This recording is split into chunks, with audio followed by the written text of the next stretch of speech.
Salut à tous les amis, c'est Haken, j'espère que vous allez bien. Aujourd'hui on se retrouve dans une nouvelle vidéo où je vais vous raconter une histoire, un thread d'horreur qui vient de Reddit. C'est une histoire, alors j'ai pas voulu faire d'autres histoires avec celle-ci parce que c'est une histoire qui je trouve regroupe plein de choses que j'adore dans le domaine des threads d'horreur de Reddit. Beaucoup de thèmes qui sont assez intéressants. Vous le comprendrez j'espère pendant que je vous raconterai l'histoire. On en parlera un peu plus en fin de vidéo sur ce que j'ai apprécié. J'espère que vous partagerez également mes sentiments. On dirait que je viens de vous demander en mariage. Je sais, par rapport à ma dernière vidéo, j'ai un peu rasé la barbe. J'ai perdu 10 ans. Je ne pensais pas pouvoir donner autant raison à l'adage qui dit que la barbe est le maquillage de l'homme. Aussi, alors on va pas poser la question, mais je le dis comme ça, j'anticipe un peu le truc. Pourquoi je porte une casquette ces derniers temps sur mes vidéos? C'est que je suis en projet un peu cheveux longs. Et là j'arrive au stade où la coupe commence à être un petit peu bizarre. En vrai je trouve que ça va. Je sais pas comment ça va rendre avec l'écran vert, on va voir.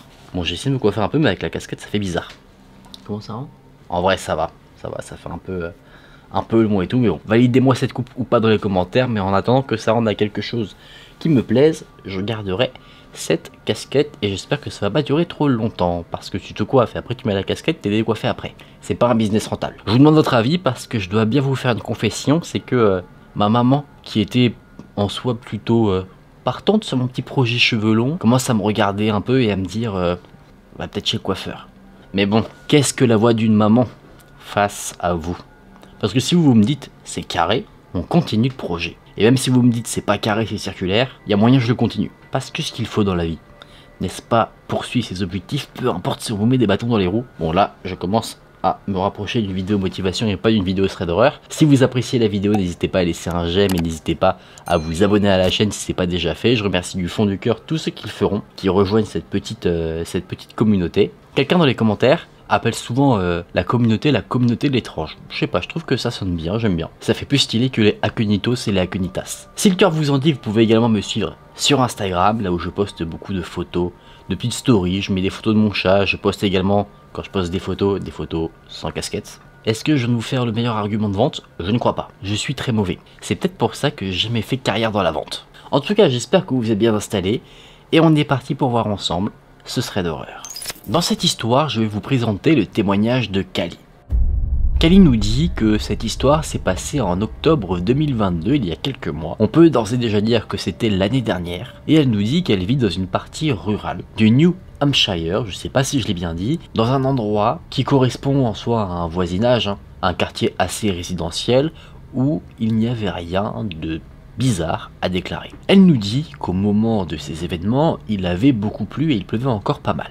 C'était clairement un temps où on restait à la maison et on voyait personne à l'extérieur. Ce détail-là est assez important dans l'histoire. La mère de Kali venait de rentrer depuis peu à la maison, elle était sortie. C'est la tante de Kali, donc la sœur de sa mère, qui l'avait ramenée à la maison. Elles avaient fait une petite promenade et après avoir pas mal pris la pluie, la mère de Kali, elle, était allée dans sa chambre pour pouvoir un peu se sécher. Kali, elle, était tranquillement sur son canapé, en train de regarder la télévision, quand elle a entendu soudainement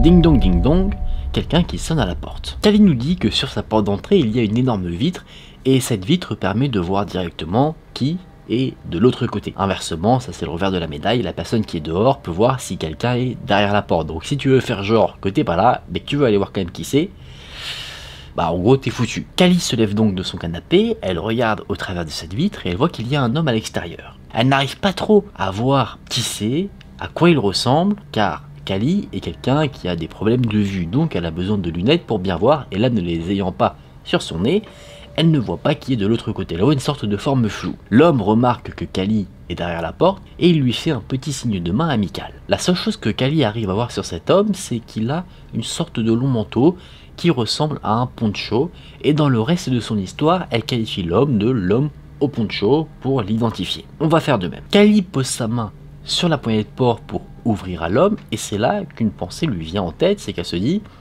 que c'est quelque chose de pas bon à faire, je ne vois pas qui est directement cet homme, je n'ai pas un aperçu clair, donc je vais le laisser dehors pour l'instant, et je vais aller voir ma mère. Elle est juste allée dans le couloir à côté de la chambre de sa mère a demandé qui était à la porte, et Kali répond que c'est un homme avec une sorte de poncho. Elle dit que l'homme veut certainement lui parler à des adultes, parce que Kali n'est pas encore majeure, et c'est là que la mère sort de sa sorte de salle de bain, totalement pâle. C'est comme si en fait Kali lui avait dit: il y a un homme qui vient de commettre un meurtre devant la maison. La mère de Kali arrête toute activité, elle prend sa fille, elle la tire dans la chambre, elle ferme la porte et elle la ferme à clé. Bizarre comme comportement. C'est peut-être quelque chose qui vous est arrivé, peut-être pas, mais mettez-vous une seconde à la place de Kali. Elle, de base, était assez neutre d'un point de vue angoisse. Elle n'avait pas forcément peur de l'homme au poncho. Mais quand tu vois que tes parents ont peur de quelque chose, il y a une sorte d'effet de transfert qui se fait et tu peux avoir peur de quelque chose qui, de base, ne t'effrayait pas du tout. Là, c'est ce qu'on a dans le cas de Kali. Elle n'avait pas peur de base de l'homme au poncho, mais voyant que sa mère, elle, réagit très mal, on va dire comme une éponge, elle absorbe l'angoisse de sa mère. Et Kali, comme vous peut-être derrière votre écran, elle ne peut pas rester comme ça. Elle ne peut pas se contenter de juste rentrer dans une pièce et se barricader avec sa mère. Donc elle lui demande: maman, qu'est-ce qui se passe? Sa mère va lui révéler donc qu'elle a déjà vu un homme qui portait un poncho. Donc bien qu'elle n'ait pas vu directement qui était l'homme qui se trouvait devant sa maison, le fait que Kali le qualifie d'homme au poncho, tout de suite ça a allumé l'alarme qui se trouvait dans sa tête. Ce que la mère de Kali raconte également, c'est que alors qu'elle se baladait avec sa sœur, juste avant qu'elle ne rentre à la maison, elle a remarqué un homme vêtu d'un poncho qui semblait presque sans vie, qui ne bougeait pas, mais qui ne faisait que la fixer. Et chose étrange, c'est qu'au bout d'un moment, elle a remarqué que cet homme, dès qu'elle se retournait un petit peu, par exemple elle faisait des magasins, elle regardait une vitrine, elle regardait ensuite derrière elle, elle voyait cet homme. Elle allait ailleurs, et à chaque fois en fait cet homme, sans qu'elle n'arrive à se rendre compte précisément de ses agissements, la suivait. Elle ne le voyait pas marcher directement, mais dès qu'elle se retournait, il était là.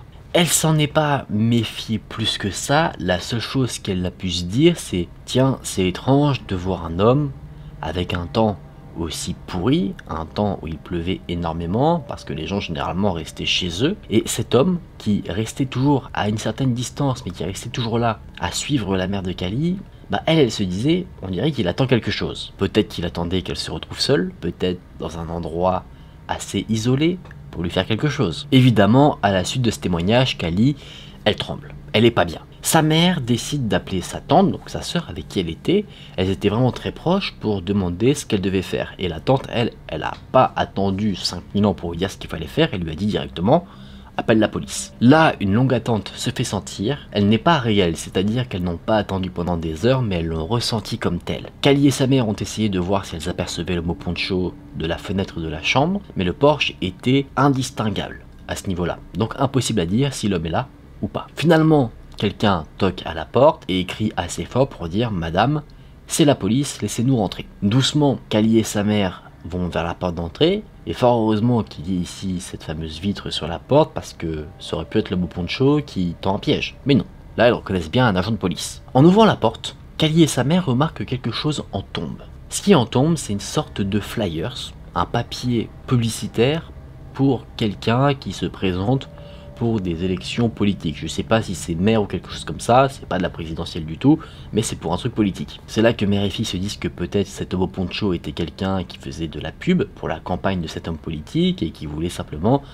parler en face à face pour, voilà, promouvoir cet individu. Sauf que il y avait des trucs bizarres dans cette version là. C'est que déjà, pourquoi quelqu'un irait faire du porte-à-porte comme ça alors qu'il pleuvait énormément? Apparemment on fait plutôt ça sur des marchés, sur des lieux assez fréquentés, des lieux publics. Second point, on était en semaine, il était aux alentours de 16 h, donc a priori beaucoup de gens étaient au travail, donc pareil, c'est pas quelque chose de logique de faire ça quand tu sais que les gens ne sont pas forcément chez eux. Troisième point, c'est que les maisons, bien que ce soit un quartier assez résidentiel, sont assez éloignées, donc tu prendras un temps monstre. En fait, le rapport contact humain et distance de trajet n'était pas optimal. Si la personne faisait vraiment de la pub, elle allait passer plus de temps à marcher qu'à parler avec des gens. Enfin, vous avez compris, il y a plein de trucs bizarres si on considère cette version-là des faits. Kali et sa mère racontent en gros ce qui s'est passé à l'officier de police. L'officier de police dit: ok, je vais aller checker tout ça.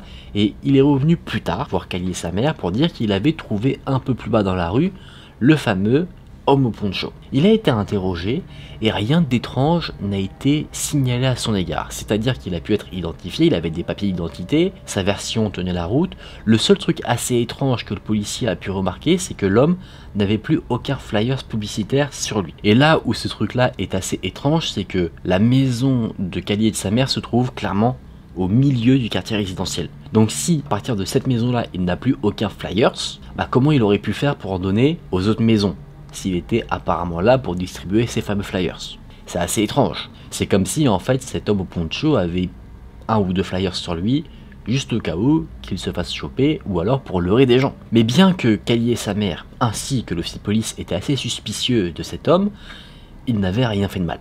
Donc impossible de l'arrêter à ce moment-là. Il y a un détail par rapport à ça qui est dans les commentaires de ce post Reddit que je vous dirai en fin d'histoire, qui est très intéressant et qui ajoute justement à l'absurdité de cet alibi, si on peut appeler ça un alibi. À partir de ce moment-là, des semaines s'écoulent et Cali remarque que régulièrement il y a quand même des voitures de police qui patrouillent dans son quartier, chose qui est inhabituelle parce que ça n'arrivait pas du tout avant. Curieuse à propos de cela, Cali en a parlé à sa mère et sa mère était au courant des raisons de la présence de la police dans le quartier. Et la présence n'a rien à voir avec cette histoire de beau poncho, quoique, ça c'est à vous en commentaire qui serait à même de spéculer dessus. Mais ce que la mère dit, c'est qu'il y a eu plusieurs cambriolages dans le quartier et que la police est là pour potentiellement débusquer les cambrioleurs et aussi empêcher d'autres cambriolages, être directement sur les lieux si jamais ça arrive. Officiellement, ces histoires de cambriolage ne sont pas liées à cet homme au poncho, car en plus de ça, à partir de ce moment-là, enfin, à partir du moment où l'homme au poncho a été identifié par la police, pas pour l'affaire de cambriolage mais pour l'affaire dont Cali et sa mère avaient mentionné, et bien cet homme-là, on n'en a plus jamais entendu parler, et on ne l'a plus jamais vu. Pour avoir un peu plus de sécurité, Cali et sa famille ont installé une nouvelle sonnette, pas une sonnette classique, mais vous savez, la fameuse sonnette caméra qui permet de voir quand quelqu'un vient directement à la maison, qui sonne et tout, ça enregistre. Comme ça, si jamais cet homme au poncho revient, elles auront une preuve, et elles pourront voir quelles sont ses intentions. Cette histoire, sur le papier, s'arrête ici. Mais là où elle peut continuer, c'est dans notre esprit. C'est-à-dire que moi, j'ai un avis bien tranché sur cette question que je vais vous donner, et vous pourrez me dire en commentaire si vous êtes d'accord avec ce que je pense ou pas. Juste avant cela, je vais vous dire ce qu'a dit quelqu'un dans les commentaires qui est très intéressant parce que ça rajoute justement, comme je l'ai dit, de l'absurdité dans l'alibi de l'homme au poncho. La personne qui a donc écrit un commentaire se présente comme quelqu'un qui a l'habitude de faire ce que prétend faire l'homme au poncho, c'est-à-dire faire la pub de personnes qui se présentent pour des élections politiques, ce genre de choses, donc qui donnent des flyers à des personnes, etc. Et elle dit que pour ce genre de choses, quand ils ont des flyers et qu'ils vont justement en déposer dans les boîtes aux lettres ou que sais-je, ils en ont énormément, bien plus que le nombre de maisons qu'ils vont visiter. Donc c'est totalement pour lui incohérent que cet homme n'est pas assez de flyers. C'est quelque chose de totalement inenvisageable. Et c'est là que vient ma théorie. À mon sens, l'homme au poncho est clairement impliqué dans les histoires de cambriolage. Est-ce que c'est lui qui a cambriolé? Je ne sais pas, mais ce que je pense, c'est que cet homme, en fait, faisait du repérage. Du repérage, comme ça, il pourrait indiquer à ses collègues ou alors se servir de l'information pour lui-même et savoir quelle maison est occupée à quel moment, ou est-ce que à telle heure il n'y a personne. Comme ça, il pourrait cambrioler la maison quand il n'y aurait personne. Si on veut aller encore plus loin, on peut se dire, ça par contre, c'est, on va dire, c'est bancal hein, comme théorie, mais je trouverais que ça rajouterait un peu d'épices à cette histoire.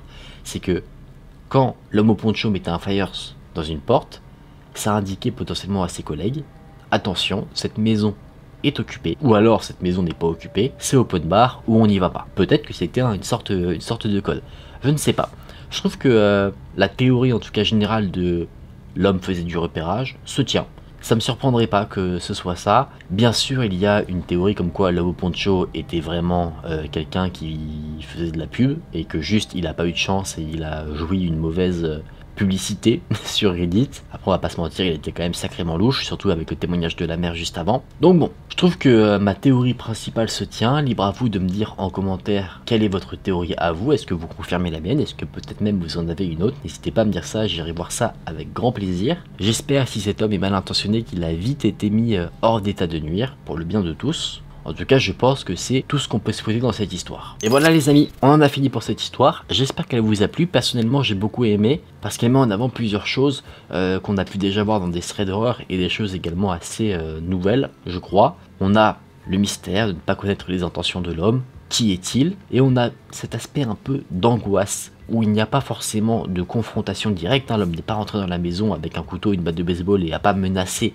Cali et sa mère, mais il a une présence dans l'histoire, bien qu'en fait on ne le voit que très peu, qui est assez stressante, je trouve. Et le fait qu'on ait des questions à son sujet dans le futur et qu'on ait des informations avec le cambriolage et tout, tu te dis tiens, est-ce que c'est lié ou pas? Et je sais pas, je trouve que ça ajoute quelque chose d'angoissant à l'histoire que j'aime beaucoup. J'aime beaucoup dans la narration, j'aimerais pas le vivre du tout. En tout cas les amis, j'espère que vous avez passé un bon moment en ma compagnie. Si c'est le cas, n'hésitez pas à liker la vidéo, à laisser un petit j'aime. N'hésitez également pas à vous abonner à la chaîne. Encore une fois, merci à ceux qui le feront. Vous pouvez me suivre également sur Instagram si vous souhaitez m'envoyer votre histoire qui vous a fait flipper. Ça peut être des histoires comme celle-ci, des histoires où vous avez été confronté à quelqu'un qui est dangereux, des histoires paranormales. Vraiment, je suis tout oui. Ou alors si vous souhaitez simplement suivre mon aventure hors caméra, c'est avec plaisir que je vous accueille sur Instagram. Prenez soin de vous les amis, c'était Aken, on se dit à très vite dans une prochaine vidéo.